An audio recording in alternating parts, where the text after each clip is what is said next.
Celtics Beat is brought to you by Fanduel, the exclusive wagering partner of the CLNS Media Network.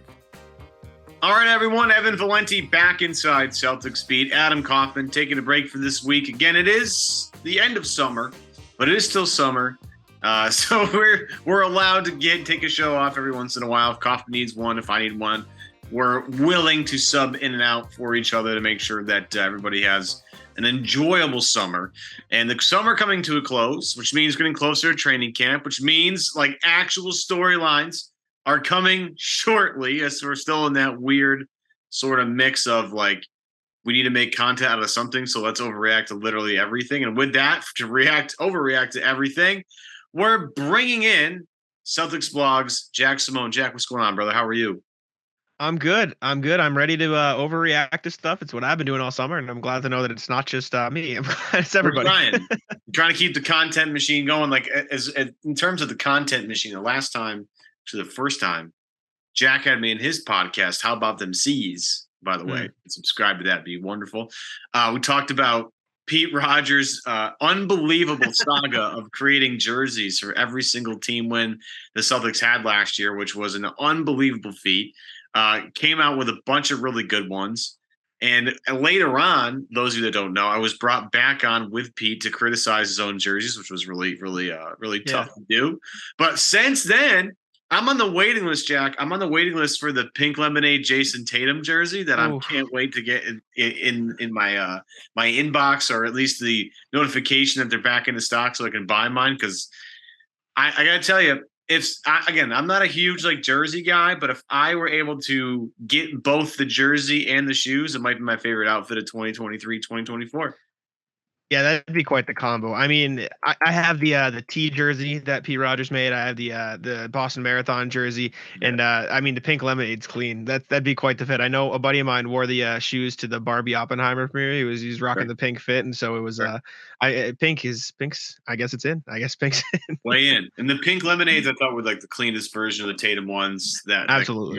But I'll be honest, they've been better as they've rolled out too. It's been a really enjoyable part of my Celtics fanhood is to watch Jason Tatum's signature shoe take off like that. But we're not talking about shoes in this podcast. We're talking about actual basketball and actual things. And what's funny to me, Jack, is like this became a storyline. I find this kind of like hard to believe, but some people don't seem to think that the NBA champion is the basketball champion of the world. I don't understand how we haven't come to that consensus, because like if you look at FIBA right now, and it's a great tournament. I'm not saying it's not. But like just the best guys like kind of are, they're not all playing. Playing. Yeah, I mean, we talked about this in our podcast, and it's like by the very technical term, like I guess technically you're correct, like because it's not facing everybody in the world, but I saw people on Twitter saying like, oh, so is the Premier League champion the world champion of soccer? No, because there are other leagues that are actually close to the Premier League in terms of talent. There is nobody in the world, no other league in the world that is even close to the NBA in terms of talent. People from other countries come here to play basketball. I mean, look at the NBA is international. Look at Luka, Giannis, Jokic just won a championship. You're telling me if the winner of the EuroLeague played the Nuggets right now, they wouldn't get stomped by 50? Like it's just a silly argument. It's peak summer content, this argument, and it's foolish to think otherwise. Of course the world champions, no one knows, and we're going to see this preseason. Dallas Mavericks are playing, I think, Real Madrid or FC Barcelona. They're playing one of those Spanish teams, and we're going to see just how much of an argument I think it was Noah Lyles, the track runner, has, but I can't imagine he'll have much legs to stand on. It's like if they really cared and really tried, like you want to do a real game of like the Denver Nuggets versus whatever international team, it's just not going to go well. Like this USA team, like look, the USA team doesn't send their best guys till it really matters in the Olympics. Like Kevin Durant's not playing, LeBron James not playing, Steph Curry's not playing, Jason Tatum's not playing, Devin Booker's not playing. Like the best guys aren't playing. They're just not playing. So like I don't want to hear how this is like the new official champion of the world when the best guys on the this is the only time we get to brag about this, right? Because like in other international contests, we're not always the greatest, and I say we like I'm on the US team. We're not always the greatest squad out there, but for basketball, like it's going to be hard to beat a team that really cares. And like again, that team's got LeBron, Curry, Durant, Davis, Tatum, Booker. That team's out. Like Anthony Edwards plays for that team, but he's like deep on the bench and not starting the game, sort of thing. Yeah, I mean, even look at the FIBA World Cup, which is going on right now. Like the U.S. just lost to Lithuania. It was their first loss of the tournament. But then you look at, Canada's really good. Maybe they have a chance. Australia was good before they got eliminated. Maybe they have a chance. The only reason these teams are good is because they have NBA players leading the way on their teams. It's like it's Shea for Canada. It's even the Celtics, or excuse me, Team USA losing to Lithuania. It's Jonas Valanciunas leading Lithuania. So it's obviously that's the international platform where these countries go to compete, but it's all players who play in the NBA leading the way. And there's some guys who never make it to the NBA that are obviously good, but there aren't enough of them to even come close to competing with the talent that's like Rudy Fernandez. Like Rudy Fernandez was awesome for the Spanish national team, but got to the NBA and wasn't I'm not saying he was bad, but he wasn't the Rudy Fernandez we remember from international play. So it's not always going to work out. And again, Fernandez is probably the best example of that because he was supposed to be this ginormous megastar, and he was good. I'm not saying if you play in the NBA, you're a good player. It's just no doubt about that. But he wasn't as impactful as I think a lot of people thought when he came over after his tour with the Spanish team. And that team was the Gasol brothers. You had Rudy Fernandez. You had who's the point guard? Give me a minute. Ricky Rubio. I mean, they had a bunch of dudes that were NBA caliber guys. And that played really well together as a unit because they played so much basketball together, and they won gold in the Olympics too. So it's not like they were bad, but at the same time, it's it doesn't always work out. International play and U.S. NBA play don't always work out together. But that's right. Let's keep it international though, because the Celtics made a move. Again, this is nice because it's late in the off season and we have a little bit of content to talk about. C's pick up Svi Mykhailiuk, formerly of Kansas, and of course the Knicks last year, the Hornets last year. Pick him up for a year, see how this goes. And I'll be honest with you, Jack, I'm not, and I said this on Twitter, and I'm not here to say that I'm the biggest Svi Mykhailiuk fan. I'm not sitting over here grinding Svi Mykhailiuk tape. I'm just not. It's not on my agenda of things to do. I know who the player is. I'm aware of what his skills are and what his skills aren't. And it seems like to me, the Celtics are once again kind of leaning into that 3-point shooting, trying to space the floor, trying to spread everybody out. And they get a guy who's proficient at that particular spot, can play a little bit of 3, a little bit of 4. But it's another weapon to kind of give the Celtics more space in the paint, so to speak. And look, again, I'm not the biggest expert on it, but if you look at people that follow the Charlotte Hornets specifically, not just the Knicks, but more importantly, the Hornets, this is a guy that kind of came on last year and was actually not a bad player. And it was a good shooter, but also was a good secondary playmaker. And that kind of stuff sort of intrigues me. And as we get ready for the season and you look at the way the Celtics are going to have to stagger their lineups, I think Svi could be a nice addition. But in the back of my head, Jack, I have Mike Muscala sitting back there thinking about all the stuff that we said to pump ourselves up about Mike Muscala, and nothing came of that. So is this more of in your opinion, are we talking more of this is a end of the rotation move, but an impactful piece, or is this Mike Muscala in 2023, 2024? It's weird because like you, I haven't watched Svi Mykhailiuk highlights. When it came out, it was the smallest crumb of content that we could get in this dead season. So we reacted to some of his plays with the Hornets for a video for How About Them Celtics, and he can handle the ball a little bit. Obviously, he shot well. I think he played 19 games for the Hornets. He shot 40% from 3 and shot almost 5 a game. So dude can shoot, obviously. But you look at the Celtics lineup right now. And heading into the summer, it's okay, maybe you get an extra wing to back up Tatum and Brown. Now you have Hauser, and you have Brissett, and you have Mykhailiuk, and you have Jordan Walsh. So it's there's only so many minutes for these guys behind Tatum and Brown because those guys are going to play 30, 35 minutes a night. Then you have Porzingis coming in. He's going to play some 4.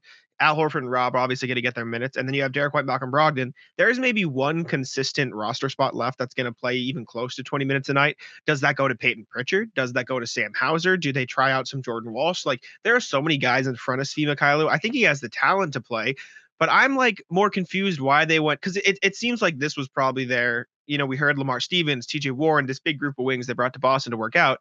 Are you going to sign now another wing, or was Svi Mykhailiuk the guy you chose over the Lamar Stevens? And if that's the case, I'm confused why you went with let's get a Sam Hauser replica instead of a guy who can play defense a little bit opposite. So it just seems I guess you can never have enough shooting, but if Sam Hauser's healthy, why are we playing Svi Mykhailiuk? That's the way I see it. I think they're both great, and I think he's a nice what's the word? The fantasy football term, insurance option, handcuff option, or whatever you want to call it. A Sam Hauser gets hurt or goes cold for a certain period of time. You have Svi Mykhailiuk, but it just seems like redundant to have all these wings who do the same thing, which is just shoot the ball. But he can handle it a little bit, which is fine. It's just I feel like he's going to get buried and might spend some time in Maine rather than play.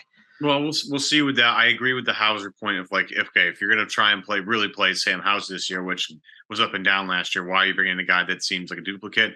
Well, they clearly think they need a spot of someone that can do stuff like that consistently, and maybe this is a way to push Sam Hauser a little bit. And that's why I didn't want the C's to really look at Lamar Stevens so much. And again, I'm not going to sit here and tell you I'm grinding Lamar Stevens tape. Like, this is like, that's for someone who watches the Cavs. It's not for someone like me. I look to them to tell me how to feel about this. But again, if you look at Lamar Stevens over his course of his career, you know, he was, I believe he is Penn State's all-time leading scorer in school history. So you can clearly fill it up a little bit, but he comes from the Big Ten. Those guys play defense. His defensive prowess is what he's quote unquote known for in the NBA. But I was like, if you just drafted Jordan Walsh and he did what he did in Summer League, and I know it's only Summer League, but if he did what he did and showed out that he was not just a defensive guy, he could play a little bit on the offensive end and really do some interesting things. Like, I wouldn't want to take minutes away from that guy. So I was kind of anti Lamar Stevens because I didn't want Jordan Walsh's development to take a backseat to a guy that can play right now. And I think it's very similar here with Svi and with Hauser. It's like, look, man, like Hauser's kind of like already the guy that's there. But at the same time, to your credit, to your point, we are in the 2023-2024 basketball. There is no such thing in this league as too much shooting. Like, the more guys you can roll out to space the floor, the harder you are to guard, the easier it is for Jason Tatum and Jaylen Brown and Derek White and even a guy like Porzingis to feast on the inside. And as we've talked about ad nauseum, you, me, everybody else that's covered this team, the more like Jason Tatum goes to the free throw line, the better off this team's going to be. And if the lane is open, more opportunities for him to get to the basket. And even a guy like Malcolm Brogdon, a guy like Derek White, a guy like Jaylen Brown, either more free throws or more looks at the cup. And that's always going to be a positive thing. I agree. I thought it was weird they were going for a wing in general because, like you said, they have Jordan Walsh. So you don't really need a Lamar Stevens. You have Sam Hauser. Do you really need another shooter? You even brought O'Shea Brissett, who can play some 3 and 4. And then you have a trio of bigs who are either injury prone, or 37 years old. And then you have Luke Cornett behind them and nothing else. Like, and you can say, oh, well, Blake Griffin, if he comes back, well, even if he does come back, you could have an extra big just because Blake Griffin is also older. And if he doesn't come back, then you're left with Luke Cornett minutes, which I like Luke Cornett. I'm a Luke Cornett fan, but having an extra big who can bring you something else feels like a little more important than another wing at this point. Even another guard in case, the Malcolm Brogdon situation is a little weird. We don't really know what's going on. If he's happy, if he's still upset that they tried to trade him. Peyton Pritchard too. Like, if he doesn't get a consistent role, he wanted to be traded last season. So if he doesn't play this year, he probably doesn't want to be here anymore if he's not going to be playing. So it just seems like a wing should have been lower on the priority list, but I'm not Brad Stevens for a reason. So I won't question too much. I think wing depth in general, I think, is something that Boston and a lot of other teams focus on because there's not a lot of good ones in the NBA. And if you can get a couple of good ones, it makes life easier. I do think they want to take minutes off Tatum and Brown. And, like, obviously not nearly the same role, right? Like Jason Tatum and Jaylen Brown and Svi Mykhailiuk, like, they play way different positions, okay? But it is a little bit of depth to give them a blow a little bit. I do think they're conscious of that. That's why, I think they brought Porzingis in because a few things. But one, they know they can't rely on Al Horford to be the guy in the playoffs as he was last year where he had no legs when they hit the Miami series. You know, I just don't think it's something that's really feasible. So I think what they're trying to do is, we got to have more bodies to replace Tatum and Brown so they don't play 40 minutes a bunch of nights this year. I think they want to avoid that. I think it's really smart. And again, we're in this era of trying to, minimize regular season impact on legs. And again, these two guys are 26 and 25. So it's not like they're super old or anything, but at the same time, the more you do now, the better off you're going to be. And again, this is a team that relied a lot on 3-point shooting last year to a lot of people's chagrins. I think a lot of people were upset about how many threes the C's took. I would put myself in that group of like, this is too many. Like, let's get something towards the basket. Let's get a layup or a jump shot in the mid range. Again, that's where basketball's kind of headed. But at the same time, again, more space, more driving lanes, because this team loves to drive and kick more than, like, I think almost any other team in basketball. They love the drive and kick game. And, how many times on a broadcast, Jack, did you hear Scal go, drive and kick, penetrate one more time, kick it back out, rotate it around, and get a good shot. Like that's seems like the bread and butter of their offense. It's Missoula ball, baby. Joe Missoula is ready to shoot as many threes as he wants to shoot. I had less of a problem with the threes that like Derek White was taking, Al Horford was taking, and more a problem with the let me dribble, step back at three with 18 seconds on the shot clock. I'm Jason Tatum, I'm Jaylen Brown, which usually is fine. Like Jason Tatum historically is a pretty good 3-point shooter on pull-ups, but last year his percentage just took a massive dip. And so when he's taking these, pull-ups with ample time in the shot clock, it really muddles the offense, lets other teams get out in transition. So I think if you cut back on those a little bit, get Tatum to the hoop more. I know Sam, who I host How About Them Celtics with, he's big on, get Tatum some post reps, get him in there. I mean, he's 6'9", right? He's stronger every year. Get him down there, get him playing a little bully ball, at least against smaller defenders. But I don't know. It's gonna be interesting to me to see how many threes they take this year. You can't imagine they take too many more. I would assume it's either gonna stay same or maybe they take a couple less, because they're playing less drive and kick, but because we see hopefully less of Jason Tatum ISO, Jaylen Brown ISO, where they just pull up, which those are the threes that I have a problem with mainly. I'll say this though, like there's a great Twitter follow out there called the B-Ball Index, and they came up with this scatter plot of on-ball and off-ball gravity. And to just put a feather in the Celtics cap for just a second, because we spend so much time criticizing the drive and kick game, too many threes games, like whatever. Like, yeah, it was a detriment last year. I think they've realized that, and they've tried to remedy the situation a little bit. But they also have like similar off-ball gravity to the Golden State Warriors in terms of how much shooting they have around and how much respect those shooters command. I think a lot of that is, Al Horford and Malcolm Brogdon being just dead-eye three-point shooters last year. I think that had a lot to do with that. We'll see that I wouldn't expect it to kind of go this way this year. But at the same time, like maybe they're like, hey, we saw this data. We saw how much gravity our shooting creates the rest of our offense. Maybe we need to lean into that a little bit more and be a little bit more efficient with our off-ball shooting. And maybe that's something that they can, like, I've been accused of being a little too negative on this podcast recently. So I'm trying to maybe even it out a little bit and trying to find some positive notes here with a 14th man signing. But at the same time, if you're trying to step back and take a look at the bigger picture of the Boston Celtics offense, maybe adding just a little bit more, because like I don't think O'Shea Brissett is going to add too much shooting. I don't think Jordan Walsh is going to add too much shooting. I know nobody likes Smart. Well, not nobody. A lot of people were frustrated with Marcus Smart. A lot of people were frustrated with Grant Williams. But those guys, depending on the night, can be good shooters. I'm not going to sit here and say I'm reliant on Jordan Walsh to be a good three-point shooter out of the gate. I'm not going to sit here and say O'Shea Brissett is going to be an awesome three-point shooter this season. They added Kristaps Porzingis, who's a hell of a shooter at 7'2", and maybe again bringing in Svi Mykhailiuk, who, if you go back to the draft, I was working for Jeff Goodman at the time doing his podcast. He had Scott Van Pelt on right after the draft, and SVP is the best. He did it like literally in between SportsCenter hits, and was talking about how much. And again, he's not a scout, but he's a guy who's educated about the college basketball process. Was like, I think Svi Mykhailiuk was the best shooter in America last year, and he's only going to get better. So maybe that's like hey, if we put him in our system, we get the guys are like, as you saw last year, the on-off data with Jason Tatum and literally anybody else on the floor was like through the roof. That's why Sam Hauser had a great plus-minus, because he was on the floor with Jason Tatum.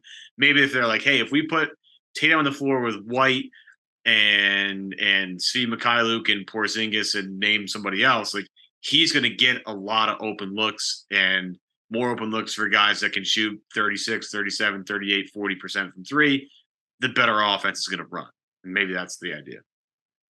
Yeah, I mean, you really can't have enough shooting in the NBA. I commonly got in fights with Sam on the podcast last year. He is big on stop shooting so much, take some mid-range shots, mix it up. And I was big on just keep shooting the threes. I mean, it's working, right? Like Derek White shot 38, 39% from three. Obviously, like you said, Brogdon and Horford shot 44%, which again, probably won't happen again, but they should still be good shooters. And then I think a lot of people got particularly frustrated with it in the playoffs, which was when Malcolm Brogdon and Al Horford magically shot 10% worse from three. And as much as there were plenty of other issues in that postseason run, like didn't try hard enough on defense, there was the effort problem against the Heat, there was, blowing leads, all this stuff. Like at the end of the day, the ball just didn't go in as much as it did in the regular season. Like they were getting pretty good looks from three, and Al Horford and Malcolm Brogdon just shot literally 10% worse, both of them. You had two of the top 4 3-point shooters in the NBA in the regular season shoot like 35% and 34% respectively, when they shot 45 and 34% in the regular. Like that's a huge difference, and it would have taken a massive leap to get over that. And those guys were playing 30 minutes a night in the postseason, right? Those are your top 8 guys. They were on the floor every night, and so it's hard to overcome that. And again, that's not me saying this was the only problem the Celtics had in the playoffs. It's far from the truth, but sometimes, as much as people nowadays hate to admit it, like the numbers are the numbers. The Celtics were a really good 3-point shooting team. Obviously, a lot of it was that hot start they had. And I do think it's important for them to have a backup option, which didn't seem to be the case a lot last year. Like if the threes aren't falling, maybe sometimes you do go to the middle. You get some layups, you backdoor cuts. And I think they'll have an extra valve for that this year with Porzingis in the post. But I just think the Celtics are a good 3-point shooting team. And so just because they didn't happen to shoot well for a couple weeks in May, which granted is probably the worst time for you to not shoot well, doesn't mean they're going to stop shooting threes next year. So I think you make a good point. Getting Svi Mykhailiuk, getting as many shooters as you can to play around the Jays is probably a smart way of thinking. Get ready for the NFL season with incredible offers from Fanduel, America's #1 sportsbook. Right now, new customers can bet $5 and get $200 in bonus bets. Guaranteed. That's guaranteed. Plus, all customers who bet $5 will get $100 off NFL Sunday Ticket from YouTube and YouTube TV. Now is the best time to join FanDuel. It absolutely is. The app is easy to use, and you can be on everything from spreads to player props and more. So visit FanDuel.com/Boston. Kick off the NFL season with an offer you won't want to miss. FanDuel, official partner of the NFL. Evan Valenti back with Jack Simone of CelticsBlog and a cajillion other things, but most importantly here, CelticsBlog. Talking about the C's, again, more about, their off-ball gravity. The team has added another 3-point shooter in Svi Mykhailiuk. They have, again, some vacancies in that department, but one of the ones that I don't think people are talking about enough in terms of that off-ball gravity and how it's going to help them.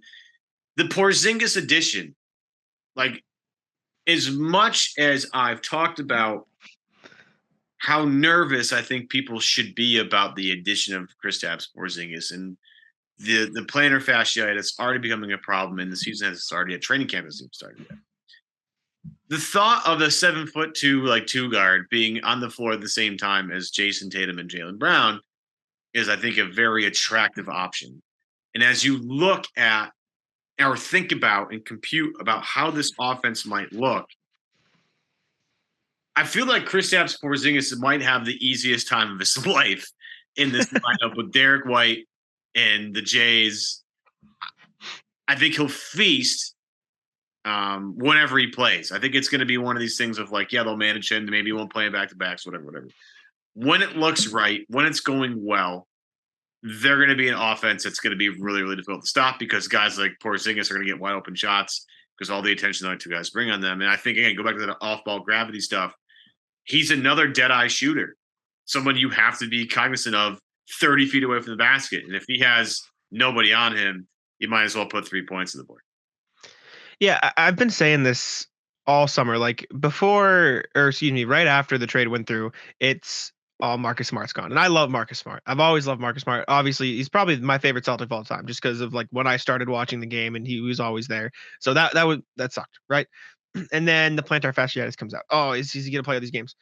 This is a 7'2", 7'3" guy. He averaged 23 and 8 last season and 3 assists and shot 50% from the field and 38% from 3. And it feels like no one cares. It feels like no one's excited about Porzingis. It feels like all the focus is on, he's injury prone. Marcus Smart's gone. And all those things are true. But at the end of the day, the Celtics have a guy who just averaged 23 points on near 50-40 shooting. I feel like people are really not comprehending just how good Kristaps Porzingis was last year for the Wizards, right? He played at an all-star level. And as much as, again, love Marcus Smart, Brad Stevens got Kristaps Porzingis and 2 first-round picks for Marcus Smart. Like, again, that comes with the injury issues, that come with the concerns, the plantar fasciitis. But when Kristaps Porzingis is on the court with Jaylen Brown and Jason Tatum, that might be the best trio in the NBA. If they're all healthy, that might be the best. That's the top, right? And then you add in the fact that they have an all defensive guard in Derek White, an all defensive center in Robert Williams. You have Al Horford, who just shot 44% from three. You have Malcolm Brogdon, who just shot 44% from three. And then you have all of these, role players. You have Sam Hauser, who's a 3-point sniper. You have Peyton Pritchard, who can shoot it. You have Svi Mykhailiuk, all these depth pieces now behind these guys. Jordan Walsh. The Celtics have 3 guys who could legitimately score 20 points a night this summer. And usually when you're talking about like a guy like that, you're like, oh, but can he defend? Kristaps Porzingis is an amazing defender too. He's great in the drop. He's not as quick in the pick and roll, but he's 7'3", so he can probably make up for a little bit of that on the defensive end. He just averaged 1.5 blocks last year and almost a steal a game. Like, he is a great defender added to an already great defensive team. And I feel like since, everyone, they took so many threes last year, they were the second best defensive team in the regular season last year. And you're adding Kristaps Porzingis, know you're losing Marcus Smart, but you still have an all defensive point guard in Derek White, who, as much as I love Marcus Smart, was better than Marcus Smart on defense last year. Like, I feel like people aren't fully excited about Porzingis, who, not to mention played 65 games last year and he'll have more leeway to get some rest. I feel like people are really not excited enough about the Porzingis edition. Like, he is going to be so fun to watch next to the Jays next year. He's going to open up the floor. They've had, they've tried out some big threes in terms of, okay, Kyrie was there and then they had Kemba there, but they've never had a star big man with them, right? And so I think it's going to give him a new look. I'm super excited for Porzingis. I feel like more than the consensus, and I feel like the consensus would be a lot more excited for Kristaps. One of the interesting things, I think, you mentioned it, the ability to have 3 20-point scorers in the team at the same time. Obviously, at some point during the season, they'll have them all on the floor at the same time. It's going to be it's good. There's 3 your closing 5 right there. Again, we'll add Derek White and we'll see what happened in the last spot. When you think about adding another 20-point scorer on the team, you think about how many teams in the NBA can boast 3 20-point scorers on the same team at the same time. The one really quick one that you can come up with in terms of, they're going to be able to add, they have 3 20-point scorers at the same time. That's the Phoenix Suns. That's Kevin Durant. That's Devin Booker. That's Bradley Beal. And guess what the Phoenix Suns are?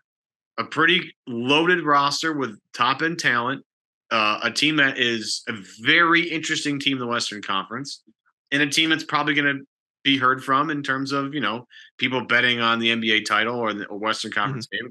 Like obviously the Nuggets, as we've talked about ad nauseum on this show, the Nuggets should be, and I mean, we'll see what it is come tip off, but they should be the favorites to win the whole thing, considering how easily they did it last year. Through. you look at a team like Phoenix, that's a team that could threaten the best team in the league. No question. Boston's just the Eastern Conference version of that. And I would add this, they're, I think, a slightly deeper team altogether than the Phoenix Suns. Like, Phoenix went out there, and I think Phoenix is going to be a very interesting experiment. I can't wait to see what it looks like on the floor. I can't wait to watch 82 games of how they managed to put things together. But, like, you look at that roster, and they got a top 4 of Kevin Durant and Devin Booker and Bradley Beal and DeAndre Ayton. That's an interesting 4 guys. But after that, you got a bunch of vet minimum guys, and it's really kind of scary. Boston has, I think a pretty good top 4 with Derek White and Tatum and Brown and Porzingis. But I kind of like some of the other pieces. Like, Rob Williams is a little bit more, I don't know, accomplished than most guys in the Phoenix Suns. Al Horford is a little more accomplished than most guys in the Phoenix Suns. And say what you will about Malcolm Brogdon, and I've been a guy that's given him a lot of flack over the past couple of months. Like, he just has more experience than most guys on Phoenix's roster. So can Boston really be a better version of the Phoenix Suns, but out east when you look at everything all together? I absolutely agree. I mean, like you said, the top 4 in Phoenix is great, but then you've got, I mean, if you're each going 1-to-1 with the rosters, it's Robert Williams versus Jock Lawndale, I think is who they have down there, or Drew Eubanks, or one of those two guys. I get them mixed up. And then it's Eric Gordon versus Malcolm Brogdon. And then there's just a lot more depth. And there are plenty of other teams around the league who could have a guy go for 20 points, like Philly has Embiid and Tyrese Maxey and kind of James Harden, but like they could all go for 20 points. But it just feels like the Celtics legitimately have three established all-star players. Like Porzingis hasn't been an all-star in a few years, but he played at an all-star level for the Washington Wizards last year. And if they won a few more games, he probably would have been in the game. And then you add the role players in, and I've been huge on Derek White, and I really think he could have an even better season. As the team starting point guard. And as much as it's weird to say, because Porzingis is in town now, I think his scoring will go up. I think he'll have the ball in his hands a lot more. Like, he's going to be great. Horford's going to take a step back, but that's because he's probably going to be needed for the playoffs. I think Robert Williams is another player, people don't talk about enough, because last year he didn't play to the best of his ability, but that's because he was coming off surgery, right? Like, he's full off season now, knock on wood, to get healthy and come back and play well next to Porzingis. And now, I don't know. I'm very excited. I've seen a bunch of like criticism about the trade. You see it all online, like, oh, the Celtics won't be as good in the regular season, but maybe they'll be better in the playoffs. It's just, I feel like people are really underestimating just how good Kristaps Porzingis is at basketball. Like, he's so good. And so far, like, not to brag, but I do think Brad Stevens has a good handle on how this job it works and what it needs to do to make tweaks to improve the team, either a little bit or incrementally. And I do think, as I've said a lot of times in the show, that Brad is very willing to watch this roster for half the season and then go find another Derek White type trade out there that really helps complete the roster. I think they're done for now. I think they won't make any big moves come the trade deadline. But I do think that Brad has a good handle on how this job works. And I'll give a little shout out to a good friend of this program, Ben Rohrbach, who writes for Yahoo Sports. He put together the top GMs of the NBA the other day for Yahoo Sports. And I found it very interesting how much blowback that this got because of where Brad Stevens was listed. And people were like, oh, how is Brad Stevens? He came in at number 9 of all the GMs in the NBA. I think is extremely fair considering they haven't won a title yet, but Brad has done a nice job of building a roster. He is behind a couple of guys that I think people are angry about. Colby Altman, probably the first and foremost one there. Troy Weaver, the Pistons, like that team has just been bad, and they've been able to accumulate talent because they've been bad, which is a different sort of object than some other guys. Like, I think it's a little not fair because you got Cade Cunningham and Jaden Ivey and a bunch of dudes. Kevin Pritchard, I have a hard time with that. I really do. But at the same time, like, if you go through the list, Brad Stevens is ahead of guys like Tim Connolly, who built the Denver Nuggets. And is the reason why Jokic is on the Nuggets. Zach Kleiman, who's done a great job with Memphis. David Griffin, who's built 2 different teams. And look, if Zion's healthy all the time, they're definitely way different. And Sam Presti, who, has this a maximum ammo amount of picks at his disposal at some point. So I think it's interesting to look at his particular place in the hierarchy, but I do think they got him kind of right. Like, he's kind of in the top third of GMs in the league, and the only thing that's really keeping him from the top 5, in my opinion, and again, I think Riley being 6 is a little disingenuous. I think Pat Riley, considering the success of the Miami Heat over the past couple of years with the undrafted guys they've had, he deserves to be a little bit higher.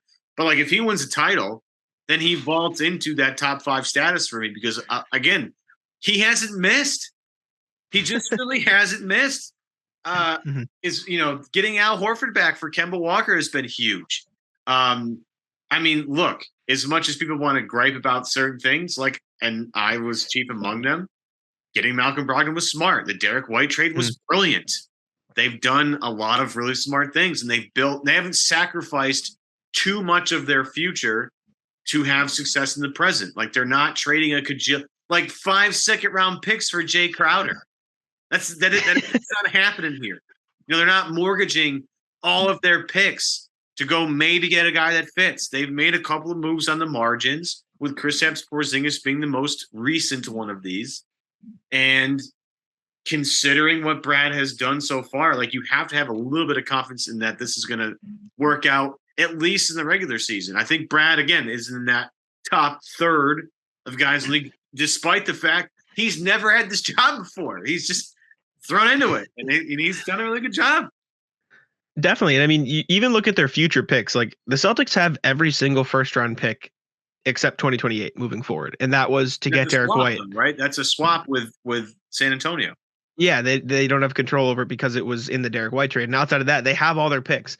And since we just compared them, let's look at the Suns. How many picks do they have? Literally zero. They literally don't have control of their first round pick until 2030 or later. And hey, you have Bradley Beal, Kevin Durant, Devin Booker. Great. The Celtics have Tatum, Brown, Porzingis, and every draft pick at their disposal, or most of them. And a lot of people got mad at Brad Stevens on draft night, or at least we did, because we were streaming it and trying to make a video when he traded back 4 times to get Jordan. Like midnight that night. I was so mad. I was like, dude, just pick somebody. I'm upset. Like, it's rock.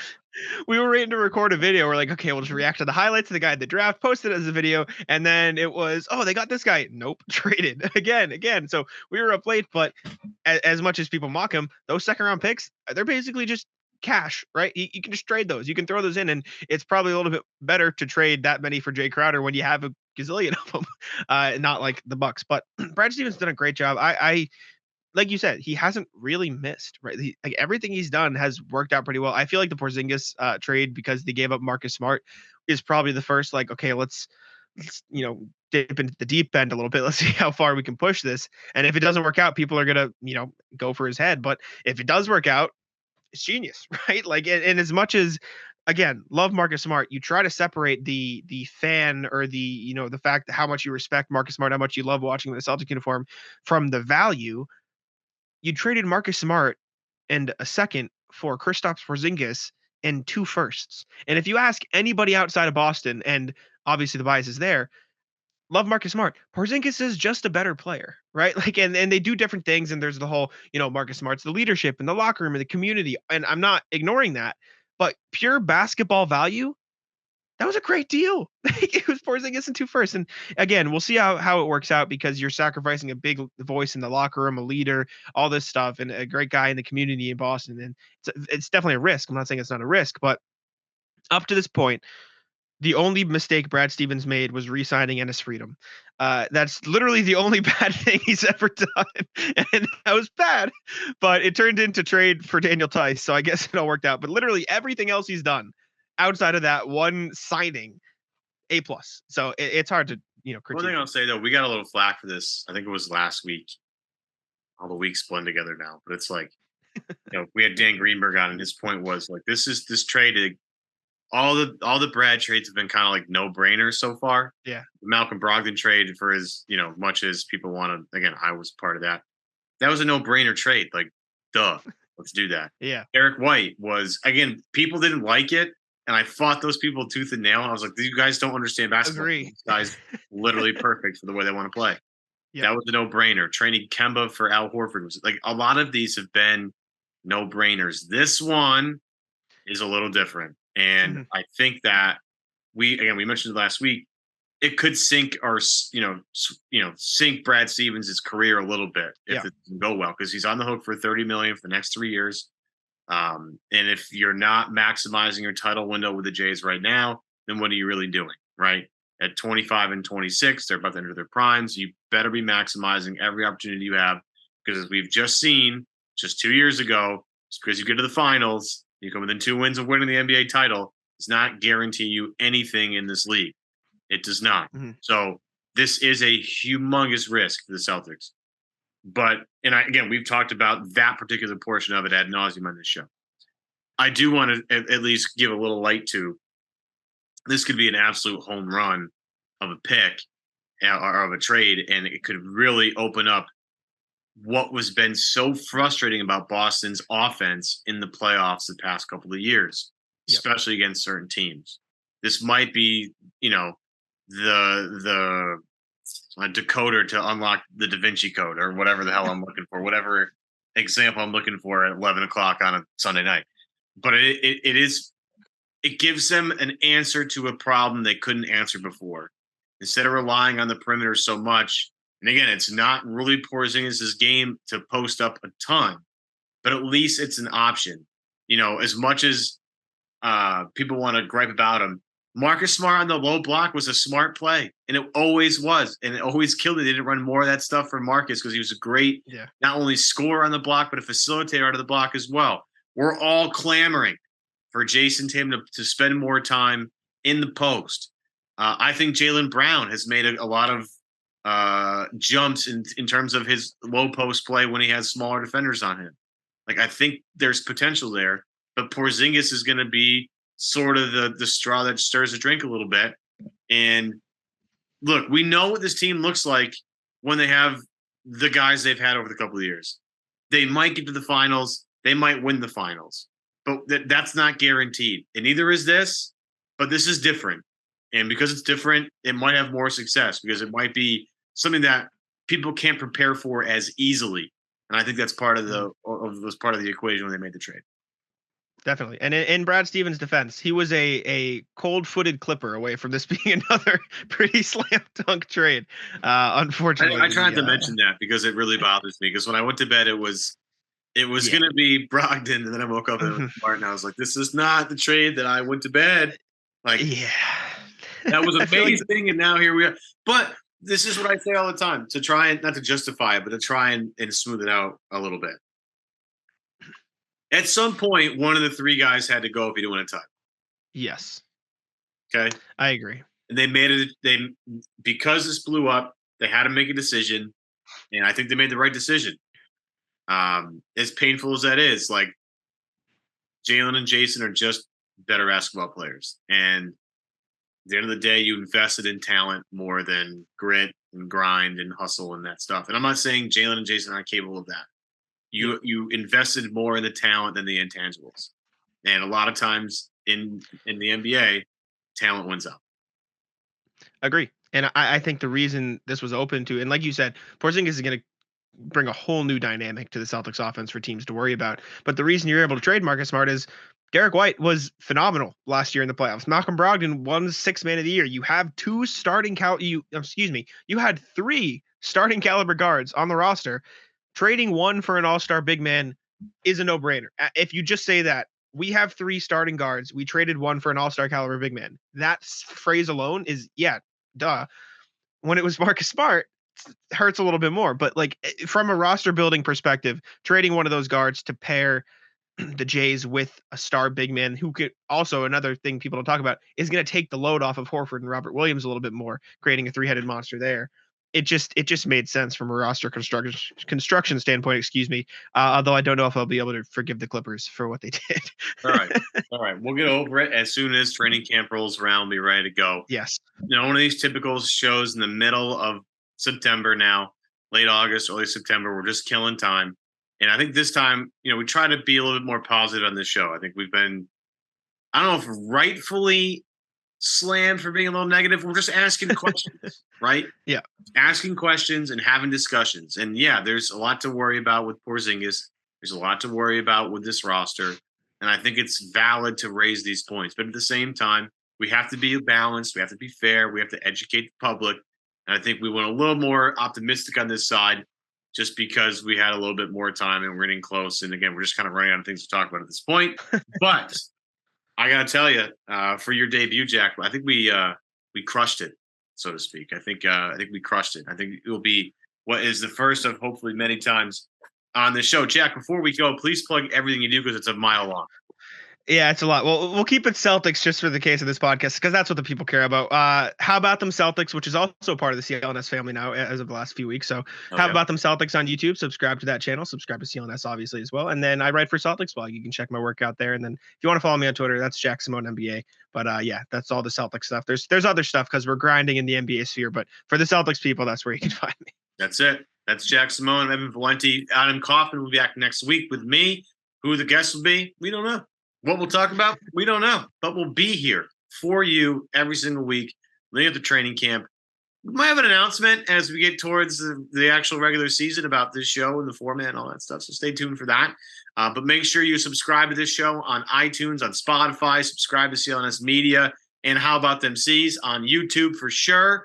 Make sure that you get in on this FanDuel promo. This is outrageous. I don't know how many times I have to scream this from the mountaintops. You can win every single week just by picking a Super Bowl winner, that team winning in the regular season. FanDuel.com/Boston to win money every week. I promise you, the Chiefs are going to make you rich. So for Jack, myself, Evan Valenti, for CLNS Media, you guys have a wonderful Labor Day weekend. We'll see you next week with Adam right here on Celtics Beat. New FanDuel customers can bet $5 and get $200 in bonus bets, guaranteed. Plus, all customers who bet $5 will get $100 off NFL Sunday Ticket from YouTube and YouTube TV.